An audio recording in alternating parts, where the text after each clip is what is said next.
دینی کاموں کو بھی معاذ اللہ دنیا کے لیے کرنا شروع کر دیتا ہے۔ کعبۃ اللہ میں جا کر بھی، بیت اللہ شریف کا طواف کر کے بھی، حجر اسود کے بوسے کے بعد بھی، مقام ابراہیم پر نفل پڑھنے کے بعد بھی، حتیٰ کہ نبی اکرم صلی اللہ علیہ وسلم کی بارگاہ عالی مرتبت کی حاضری کے دوران بھی الا ماشاء اللہ لوگ دنیا ہی مانگتے رہتے ہیں۔ میرا فلانا کام ہو جائے، میرے بچوں کے معاملات سنور جائیں، فلاں کا مستقبل بہتر ہو جائے۔ دنیا کی خیر اللہ سے مانگنا برا نہیں، لیکن صرف دنیا ہی مانگنا اور اپنی آخرت کو فراموش کر دینا۔ اللہ فرماتے ہیں وَالْآخِرَةُ خَيْرٌ وَأَبْقَىٰ، آخرت تمہارے لیے بہتر بھی ہے اور ہمیشہ باقی رہنے والی بھی ہے۔ قرآن مجید نے سورہ بقرہ کے اندر قریش مکہ کی اس عادت کا ذکر کیا ہے۔ فرمایا جب وہ حج کرتے تو ان کا طریقہ یہ تھا کہ وَمِنَ النَّاسِ مَن يَقُولُ رَبَّنَا آتِنَا فِي الدُّنْيَا، ان میں سے کچھ لوگ یہ کہا کرتے تھے کہ یا اللہ ہمیں دنیا عطا کر دے، ہمیں دنیا دے دے۔ رب فرماتا ہے وَمَا لَهُ فِي الْآخِرَةِ مِنْ خَلَاقٍ، ان لوگوں کا آخرت میں کوئی حصہ نہیں۔ مانگی بھی ہے تو صرف دنیا، حج کر کے بھی دنیا، اللہ کے گھر جا کے بھی دنیا، شیخ کا بیعت ہو کے بھی دنیا، دینی محفل سے مراد بھی یہ، دینی اجتماعات کر کے بھی، دینی مدارس قائم کر کے بھی، خانقاہ کا مسجد کا ماحول بنا کے بھی، اس سے بھی مطالبہ فقط دنیا کا۔ ان کفار کی اس عادت کو ذکر کر کے ہمیں سمجھایا گیا کہ جو فقط دنیا مانگتا ہے اس کا آخرت میں کوئی حصہ، اور فرمایا کچھ لوگ ایسے ہیں وَمِنْهُمْ مَنْ يَقُولُ رَبَّنَا آتِنَا فِي الدُّنْيَا حَسَنَةً، اچھا انہوں نے دنیا بھی مانگی تو صرف دنیا مانگی، حسنہ نہیں مانگی۔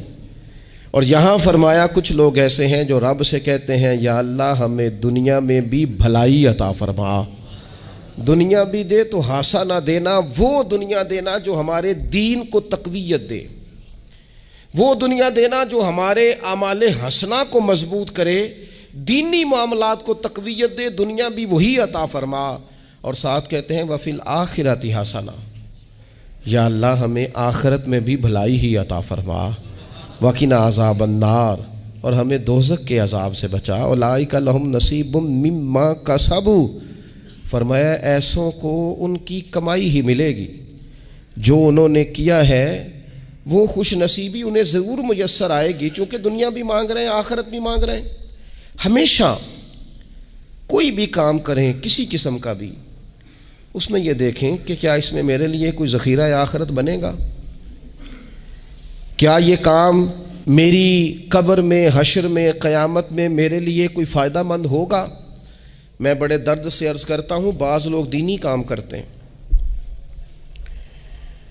اور ان سے جب سوالات کیے جاتے ہیں تو وہ بعض اوقات تکلیف دہ معاملہ ہو جاتا ہے کہ اس دینی کام کے پیچھے بھی وہ والا خلوص نہیں جو ایک مسلمان کا رب اور رسول کے ساتھ ہونا چاہیے، اس دینی کام کے پیچھے بھی کچھ دنیاوی مقاصد موجود ہیں۔ تو اگر بڑی پگڑی اور بڑے جبے کے پیچھے بھی ایک دنیا دار چھپا ہوا ہو، لوگوں کو تو دھوکہ دیا جا سکتا ہے، رب اور رسول کو تو نہیں نہ دیا جا سکتا۔ وہاں تو دلوں کا خلوص ہی پہنچتا ہے، وہاں تو نیتوں کا حسن ہی پہنچتا ہے۔ تو اللہ تبارک و تعالیٰ سے جب بھی سوال کیا جائے دنیا اور آخرت کی بہتری کا سوال کیا جائے۔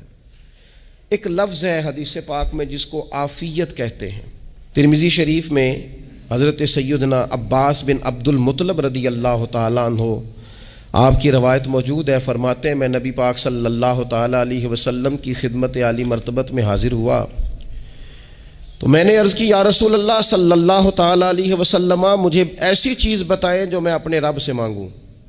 چیز مانگنی ہوتی ہے نا، بعض اوقات موقع ملتا ہے تو کئی دفعہ انسان امتحان میں آ جاتا ہے کہ اب مجھے موقع مل گیا ہے، مجھے کہا گیا کچھ مانگ لو تو بھلا میں کیا مانگوں۔